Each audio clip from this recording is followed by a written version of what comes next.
যদি তোমার জ্বলে তাহলে এটা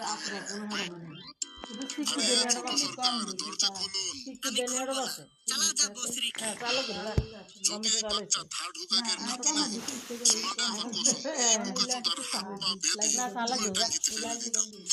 কি বললি? ছোট সরকার এক সেকেন্ড দাঁড়া, আমি নাউটরে ডেকে আনতেছি, ও তোরে পিটাইয়া বাইর করবো। আরে ওই টুনটুনির বিচি, ভিতরে কি করতাছ বোকাচোদা? বের হও বলছি। আমি আসবো না বাহিরে। কেন? এই দুনিয়াতে কেউ আমার দুঃখ বুঝে না। এই বয়সে তোর কোন জিনিসের দুঃখ রে? কেউ কি তোর চকলেট খেয়ে ফেলছে, নাকি তোর টুনটুনি প্যান্টের চেইন আটকে গেছে? না, তাহলে কি হয়েছে তোর?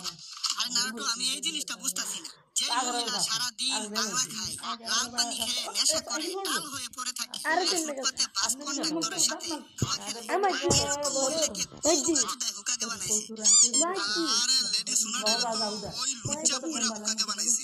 এটাতে আমরা কি করতে পারি? আরে এই লুচ্চা বুইড়া তো লুচ্চামি ছাড়া ওর মাথায় আর কোনো জিনিসই চলে না। কেউ ওই পাগল বুইড়ারে বোঝাও যে হুকাকে হওয়ার জন্য ফিগার না, সাহস দরকার। তো তুই কি চাস? আমি চাই ওই বড় সরাও, আমার হুকাকে বানাও। কি? আরে শালা গাদার ধর, বাজার করে তুই ফুটকি হওয়ার জন্য তোর আম্মুর ডাকস। তুই হবি হুকাকে। যদি তোমরা আমাকে হুকাকে না বানাও তাহলে আমি বের হব না। বাস, অনেক হয়েছে। তুই শান্তিতে বের হবি নাকি ভেঙে ফেলবো আমি এই দরজা? হ্যাঁ হ্যাঁ, তুই কি সিআইডির দয়া নাকি বোকাচোদা? তোর ভিজিতে জোর থাকলে ভেঙে দেখা। কোনো হামারু